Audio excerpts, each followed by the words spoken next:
This agreement renews automatically unless written notice of termination is provided no less than 150 days prior to the renewal date. Renewal wasn't even provided until 90 days out. And miss the window by 1 day, you're locked in for another year. Plan sponsor may audit vendor once every 3 years upon 90 days notice during normal business hours at this plan sponsor's expense, subject to vendor approval. How can you monitor your vendors or even monitor your plan performance if you can't audit? What I've noticed is there's a lot of talk, and then I consider the contract the walking part. Sometimes they don't align. Fees charged under this agreement shall be commercially reasonable and determined at the sole discretion of the vendor. We're not telling you what it is, but it's fine. Don't worry about it. And it's at our sole discretion if it's reasonable or not. The future of this industry, the future of the change that we all want to see and we know is coming. The change lies in the contract terms. There is nothing more powerful than the contract language. And a lot of the times you won't realize this until you have a shit's hitting the fan moment. Welcome to The Business of Benefits is your no BS, no sales guide to real solutions. No gimmicks, just the truth about how to take control, transform your benefits, and care for your most valuable asset, your people. If you're tired of the same old sales pitch and you're ready to rethink your benefits, this podcast is for you. The truth is out there. Are you ready to hear it? Welcome to this week's episode of the Business of Benefits podcast. My name is Chelsea Ryckis, and I am one of your hosts. And today you have just yours truly.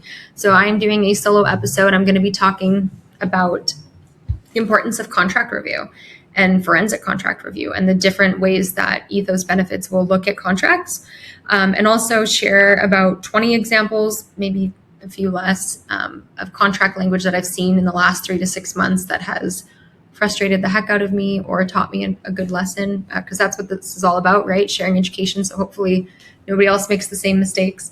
But there's a lot of really obvious things out there in contracts that should be pushed back on. And a lot of people don't know that they have the power to do that, especially plan sponsors. And, you know, I think one of the big takeaways from this episode that I did not actually mention in the episode itself is that, like, plan sponsors have all the power. So if you're listening to this and you're an employer and, you know, like maybe you're just starting to figure out the intricacies, if you will, of managing your health plan and what it takes to be a good fiduciary and what it takes to do this well and do it right by the people you serve, really it all comes back down to this contract language piece. Like every decision that you make or you think you make is reflected in the contract. But you have so much more power than you realize. And the power, the truth of that power is reflected in contracts. So I wholeheartedly believe that contract language is the premise of all the future change to come. Literally everything that we're excited about that's changing in healthcare comes down to whether or not it's in writing in the way that we're building these plans. So I hope you find today valuable. It's a lot of, jargon, and then me basically telling you like, this is what a contract said and like this is what it actually means, and don't be fooled. So I hope you find it helpful. Happy to share all the lessons I've learned, and I would love it if you would also share some other language that you've seen in the comments, and let's get engaged about this and start to see more change happen. So share, like, subscribe, and I will see you next week. Enjoy the episode. Hey everyone, Chelsea Ryckis with the Business of Benefits podcast. Today, I'm doing a solo episode. I am all by myself sharing a bunch of really technical information with you. So bear with me. But today I think you're really going to enjoy this episode. So we talk a lot about contract terms, right? And contract provisions and gag clauses, and basically fiduciary duty is really strong contracts at the very premise of it. And what does that actually look like? So I wanted to share today contract language that I've seen over the last 6 to 8 months. So all very relatively new examples of crazy things that I've seen. Not so crazy things on the surface, but if you actually knew what it meant, you'd think twice. And just some funny situations. So You might have heard an episode that I did a few months ago. I can't remember what we ended up titling it, but I wanted to call it Crazy Shit That I've Seen over the last 6 months. I want to call this one Crazy Contract Stuff I've Seen. So we'll see what Austin, our marketing guy, comes up with in terms of a title. But just so you know, that's what I'm calling it. All right, well, let's dive in. So again, we're talking contract provisions. So Ethos Benefits, when we are working either with a current client or with a prospective client, as soon as they come on board, part of our fiduciary framework, we have an internal, literally a proprietary fiduciary framework process that we take everybody through. And one part of it is a really deep forensic contract review. It's really great to do this at renewal as well. But you can also do this mid-year and ask for amendments to contract language if needed. But we basically have a few categories that we analyze these contracts through. So the first one is fees and compensation arrangements. We're really looking for conflicts of interest here that exist, because a lot of the times, as you may or may not know, a lot of the vendors in this space are vertically integrated. And sometimes it's not as obvious as you think. So for example, a few years ago, I was at a conference and a PBM was talking to me, a TPA was speaking to me, and he was telling me about all these amazing things they did. And he did a bunch of research on us, and he was saying all the things that made a lot of sense, seemed like there'd be a lot of values alignment. And when I asked him if he, do you have any common ownership with other vendors or anything that's within your tech stack that could cause any potential conflicts of interest? It was like a hard no. No, we don't. No, we don't. Well, I did some further research a couple weeks later once we set a meeting, and they actually do own a PBM, and it's the only PBM that they will do data exchanges with. So, stuff like that doesn't seem like it's a big deal, and then there was a fee to bring in an outside PBM if you were going to be working with them. So anyways, that's one example. The other thing that when it comes to the fees and compensation arrangements that you want to be looking for are MSR bonuses. So these are going to be, literally, I just saw one that added $250,000 of revenue that was undisclosed. This is indirect compensation.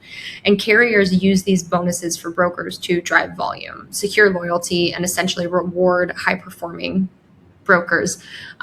High sales is really what it's about. They're paid in addition to the standard commissions or fees and generally not disclosed. And if they are disclosed, often it's in very vague language.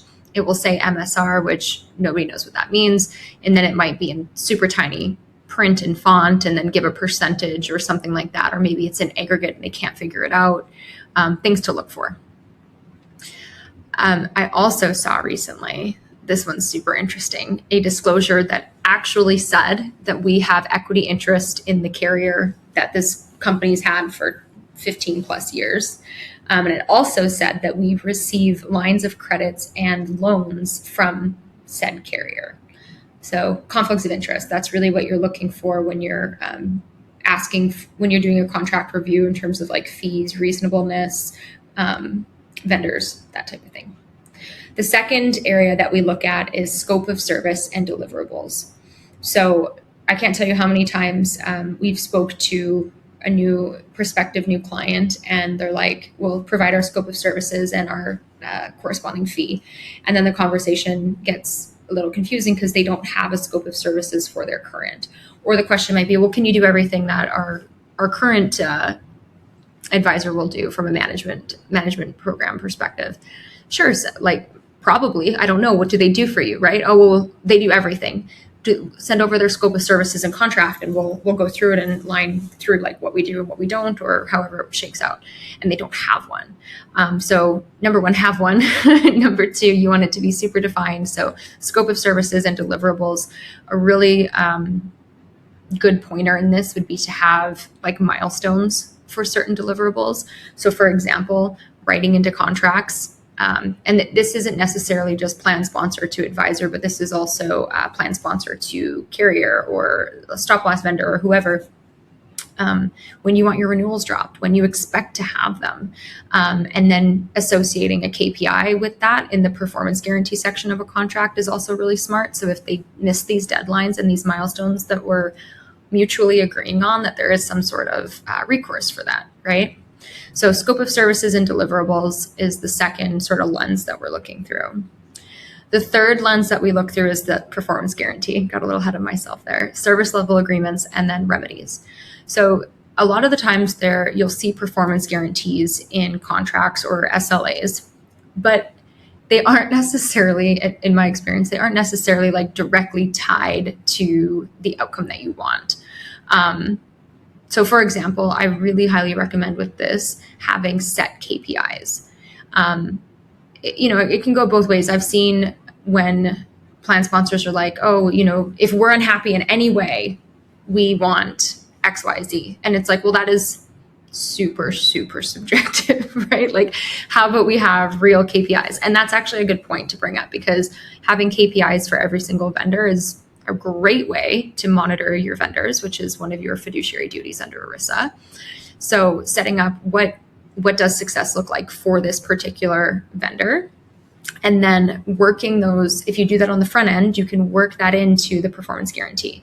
This is a mutually set upon agreed KPIs. So for the Ethos service team, response times will be less than 24 hours. We'll be getting an update where something is at every 24 to 48 hours, something like that. We actually internally have what's called a transparency dashboard. So what's really cool is a lot of our service guarantees, we track those internally, right, operationally as KPIs for our service team. And we've created this dashboard that connects to our internal CRM where every task for every single client is managed. So the KPIs that I've set internally, which is response time, time to resolution, and then number of follow-ups, like constant communication of if like it's a claim issue where it's going to take a few months, something like that, we need to have those communication milestones. Well, all of that is tracked in our CRM. We have a corresponding dashboard that all employer clients can see. No login required, everything's de-identified, but they can see literally every single task in the agency, who's working on it, when it was received, when was the first response, who are we waiting on? Is it carrier? Is it internal? Is it employer? Is it member? Is it provider? Depending on what the issue is. And then expected resolution date. So instead of having to email your account manager and be like, hey, where are we at on things? You literally can just click this link and see everything, which is pretty cool. So those are the types of things that I would recommend asking for. If you hear something like that in a sales pitch, making sure that it's actually in a contract. Like, okay, they're talking about transparency and you have the rights to all these things. Well, put it in writing. Performance guarantees, again, make them very tangible. I gave you a couple examples of those from like the broker's perspective. The other thing I would highly recommend when it comes to performance guarantees is a lot of the times it's based on like the service team, right? Like how quickly are they responding tends to be a really big one in contracts. Time to resolution for issues and things of that nature. But where I've seen it needed the most is implementation guarantees. So not just service, which would begin after the contract date, right? But implementation. So specifically, if you can negotiate those into carrier vendor contracts, I think that's huge, because the only time that, like, for lack of a better term, like shit will hit the fan, generally is going to be, you might not notice it for a few months, but I can almost guarantee that it always comes back to a poor implementation of some kind, no matter when the issue arises. So implementation is by far the most important part of building a solid health plan and experience for the plan year. So having guarantees around the accuracy of information, the timeliness of ID cards, maybe, I mean, that's a pretty simple generic one, but accuracy of rates and like just all of it. Implementation focused is very helpful. Okay, audit rights, reporting, data access and ownership. That is our fourth bucket that we're looking at. So who owns the claims data? Some carrier arrangements will make it really unclear, or they'll even explicitly state that they own the data rights.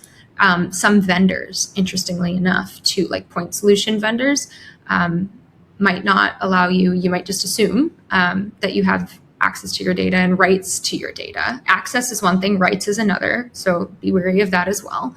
But sometimes when you switch carriers or vendors, you might not be able to take that with you, that claims history with you, if you haven't properly negotiated your contracts. So something to definitely keep in mind.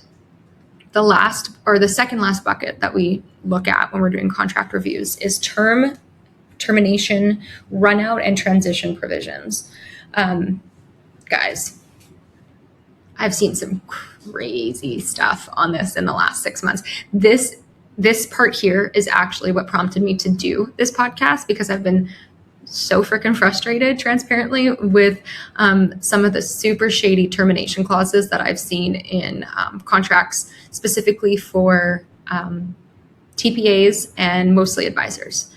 So I'm actually going to give a couple examples of that a little bit later. And then the last one that we look at is compliance requirements and indemnification postures. So I've seen it a lot where, we'll be speaking with a prospective client and, we're going through maybe the CAA compliance, and we get to our XDC reporting, and it's like, oh yeah, that's something that's handled by our PBM. A lot of the times, when we take over that plan, and I have it in my notes and in our system that this is the way that they thought it was, if we didn't design the plan to begin with, this is, a fee comes through and it's like, hey, yeah, we can do this for you, but it's XYZ, and that was never in a contract. So that's just a small example of little compliance things that come up down the road. And then indemnification postures, this is basically throwing the potato, if you will. Like, I'm not going to take blame for things that are probably my fault, and I'm indemnifying the risk from myself. So a lot of the times those clauses will run one way. So for example, a TPA agreement requires the employer to indemnify the TPA for errors and omissions, but the TPA has no reciprocal obligation. So basically you're on the hook for their mistakes, which doesn't make a lot of sense. So those are the buckets that we'll kind of look at, the lens, if you will, the multiple lenses that we look at contracts through, and we'll do our forensic contract review. So I thought it would be fun. I went and I pulled a bunch of the contracts from the last 6 months and the highlights of the crazy stuff. And again, it's not going to sound crazy. It's going to just sound like really boring compliance contract talk, but I'll break down the what was in the contract and then what the issue was. So here we go. This is like the second half of the show where it gets real life examples for all of us. All right. So this one, and I quote, PBM may retain rebates, discounts, or other, I can never say this word, remuneration. Oh my gosh. We're going to move on. Received from manufacturers unless otherwise expressly stated. So this is, the issue here is the duty of loyalty. The PBM interest conflicts with that of the plan participants. PBM shall reimburse network pharmacies at rates determined in its sole discretion, which may differ from amounts billed to the plan. The difference between amounts charged to the plan and amounts paid to the pharmacies shall be retained by the PBM. Okay. I wish I could talk to a crowd right now and get a response. Does anybody know what that actually is? That, my friends, is spread pricing. Literally, that is a contract that says we do spread pricing, and you don't need to know what we're taking. So that's crazy. But it sounds fine when you read it, right? It's not. It's absolutely not. All right, how about this one? This is very similar. It's actually the same thing. Amounts charged to the plan for prescription claims represents the PBM's pricing to the plan and are separate from and unrelated to the PBM's contractual obligations to network pharmacies. So what we're telling the plan that's happening versus what we're charging the plan versus what we're paying the pharmacy, totally different things. Don't ask about it. None of your business. So that's that spread again, just worded in a different, more creative way. This one is interesting. This one is going to show an issue where basically it's a bundling of spread into a per claim fee. So it looks like admin cost, and it's impossible to separate what is the cost of the drug from the PBM margin. So this one said, administrative fees, network access fees, and pharmacy reimbursement costs are incorporated into a single per claim charge. Not great. This one's fun. Vendor fees are included in an aggregate administrative charge. So it basically prevents benchmarking. Anytime that you see that word or you ask for something and you're told I'm not able to get it because it's in aggregate. A lot of the times if plan sponsors were to ask consultants, especially large broker shop consultants, for that MSR or bonus related information, right? Because the way that bonuses are paid out by traditional carriers is on plan retention, how long you keep a plan sponsor with a plan, and premium growth, which literally is you pay more and you just suck it up and do it. So a lot of the times, that's how those bonuses are paid out. But when you go to ask about it, the response is, well, that's calculated in aggregate with our entire book of business with Blue Cross or whoever. So we're unable to actually give you that information. Keep pushing, keep pushing, keep pushing. It's math. They can figure it out. If you have 7,000 insured lives and their book of business has 1 million, like they can figure out, take that bonus and divide it and figure it out. So yeah, you can get it. How about this one? Fees charged under this agreement shall be commercially reasonable and determined at the sole discretion of the vendor. So that's an undefined pricing standard, and that's going to make it impossible to prove prudence on the part of the plan sponsor under ERISA. So it's interesting that it says, like, we've basically said that this is commercially reasonable because the plan sponsor does have literally one of the 4 duties of fiduciary duty under ERISA is to determine reasonableness of fees. So they're basically putting in their contract that this is commercially reasonable. We're not telling you what it is, but it's fine. Don't worry about it. And it's at our sole discretion if it's reasonable or not. So we're telling you it is. Let's all move on. Not great. Okay, vendor shall interpret plan terms and apply coverage determinations as it deems appropriate. So that's going to give unilateral discretion over claims and pricing. And ERISA requires that fiduciaries monitor delegated functions, so they need to be able to have that information and just be more involved in those decisions. Confidential information includes pricing methodologies, reimbursement rates, vendor arrangements, which may not be shared with third parties. So under ERISA, plan sponsors need to monitor. They need to monitor their vendors and their plan performance. So something like this conflicts with the monitoring obligations, and it may also interfere with gag clause and price transparency. This is actually one of my favorite ones. This one really, really annoyed me. Plan sponsor may audit vendor once every 3 years upon 90 days notice during normal business hours at this plan sponsor's expense, subject to vendor approval. How can you monitor your vendors or even monitor your plan performance if you can't audit? You literally can't. So you need to have independent audit rights in your contracts as much as possible. I've even seen these types of clauses, these audit clauses, where it'll say something like, you basically have to go in person to the headquarters of wherever this vendor is to complete an audit. Like, there's crazy, crazy stuff. So definitely take a look at audit rights. You want full rights, obviously, to look at your own information and audit the work that the people you hire are doing. Plan sponsor agrees to indemnify and hold vendor harmless from any claims arising out of the administration of the plan. Super one-sided. I would definitely push back on that. Oh, this one's good. Vendor's liability under this agreement shall not exceed fees paid in the prior 12 months. That's okay for certain vendors, but a liability cap can be much higher than that if we're talking about other vendors, especially if they're managing claims that could be in like the millions of dollars, right? So it's kind of meaningless protection if you're not, if it's not applied to the right metric. Like, what type of numbers are we actually talking about? All right, let's see what else we've got. We've got this one you see a lot. Claims data provided to plan sponsors shall exclude individually identifiable health information as required by HIPAA.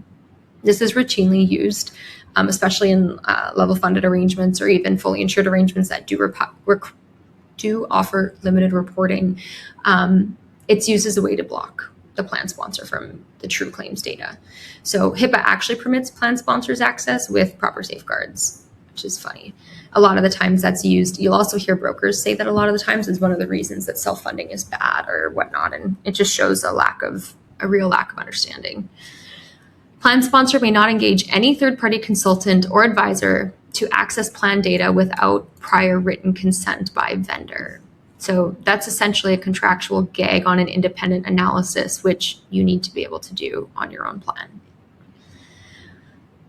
Okay, this one's one of my favorites. This is actually the one that made me fired up enough to do a solo podcast by myself. This agreement renews automatically.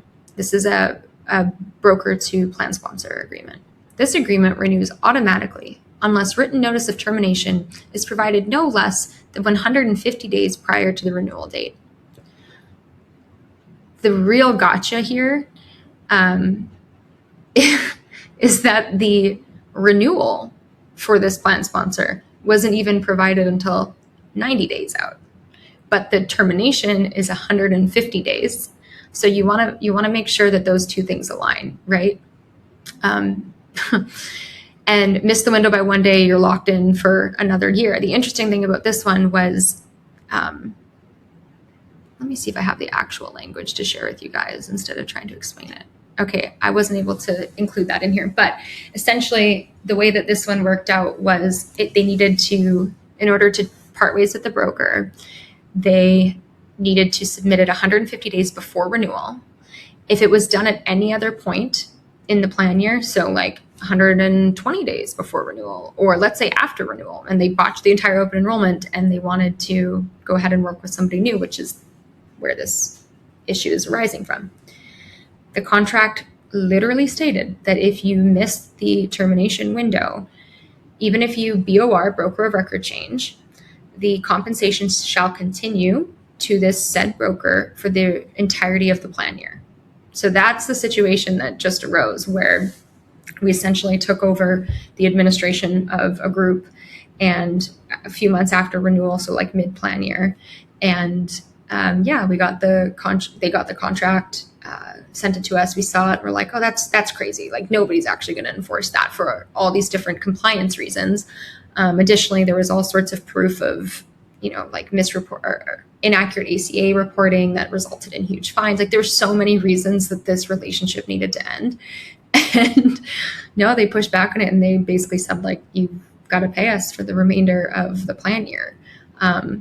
It got figured out, but it's a bad look. Like, could you imagine ever wanting to partner with somebody that doesn't let you terminate your arrangement? Because guess what? The new consultant, us, like, we can't work for free, right? So what happens then? You put this plan sponsor in a really terrible position. And if we're actually doing the work that we say we're doing, which is we're here to do the best by people, and we're here in this industry to help employers save money and employees get healthier and employees save money, if we're actually here to do those things, these clauses don't align with that, right? A lot of what I've noticed is there's a lot of talk, and then I consider the contract the walking part. Sometimes they don't align. Actually, this is fun too. This happened last week. A prospective client just got a new payroll company called Gusto. I wasn't even going to say the name. Then I was like, whatever. We're going to call him out. Mark Cuban's calling people on LinkedIn. Let's go. I'm just kidding. But it's Gusto Payroll, because I already said it. So we're going to go with it. This company wants to use an independent broker for their health plans. They were not sold a PEO model, right, where it's bundled payroll, workers' comp, HR. Not at all. They just have a payroll service. So they thought. And then when they inquired about building their health plans on Gusto and what the charge would be, if it integrates with other platforms, blah, blah, blah, it came back like, well, you might want to reconsider this ask because we charge a $6 per employee per month fee for you to use an outside broker. And so upon discovery, outside broker, because they're not a PEO. So at first the client really didn't understand it, and neither did I, but what they mean is they have a like sister company that's a brokerage. And if you don't use them, because that's additional revenue for them, then you get charged a fee. There's a huge issue with that. I mean, plan sponsors under ERISA need to do what's best by their plan participants. They need to be able to act independently and have independent advisors and consultants and vendors in their health plan, and charging and making it harder, like impeding that fiduciary process is a problem. So that was really interesting. There's a bunch of other stuff with that situation, but I'll let that one go until it's resolved. Let's see if there's any others I want to share. Oh, this one's fun. So if you have direct contracts with your TPA versus like just that carrier level contract, but you have a unbundled health plan, and let's say you're working directly with the TPA. Actually, this would also pertain to the first example too, but TPA reserves the right to recover any overpayment made to a provider or participant from future claims payment, the plan's bank account, or directly from the plan sponsor without any prior notice. So what this is saying is essentially like the TPA can debit your operating account unilaterally to cover their own claims processing errors. No approval required and no ceiling on the amount. That's crazy. If you're going to allow this type of activity within your claims payment process, there needs to be notification provided, approval needed, and then a ceiling on the amount of cash that they can do this. So I found that one interesting. This one's interesting too. In the event the TPA is unable to recover an overpayment from the responsible party within 90 days, the plan sponsor will reimburse the TPA for full overpayment upon demand. So the TPA's collection failure, right, becomes the liability of the plan sponsor. So that's not great. That is in a lot of contracts, but there's some other ways you can word that. So this was just literally contracts that I've seen last 3 to 6 months. But here's the takeaway. You can really like your vendors. You can really like your advisor. You can really like all the people that you've put in a sandbox together to administer your health plan. But everything, the future of this industry, the future of the change that we all want to see and we know is coming and we're all so excited about in this industry, the change lies in contract terms. There is nothing more powerful than the contract language. And a lot of the times you won't realize this until you have a shit's hitting the fan moment, right? I call them like the gotcha moments where, and it might not be during the plan year that it happens. It could be a couple years down the road. Like you never know. Which is why taking the contract review seriously is so important. So come up with a framework, and you could use, those 6 or however many buckets that we will do our lens reviews. Oh my gosh, guys, it's a long day for me over here. Sorry. We will do our contract review through those multiple lenses. There's a lot of other ways that you can do it too. So keep in mind that this is something that you absolutely, if you are on the fiduciary bandwagon, you've created that fiduciary file, you've got your benefits committee, you've been listening to our stuff, and you're trying to figure out how to be prudent, how to do due diligence, how to assess reasonableness, how to be a good steward for your plan participants. This is quite literally at the crux of all of it, because everything that's going to happen comes back to contracts, SPD language, etc. So I hope you found today's episode helpful. I would love it for you to share sample language that you've seen in the comments, and we can go back and forth. But don't forget to share, like, and subscribe. And we'll see you around for the next episode. Thanks.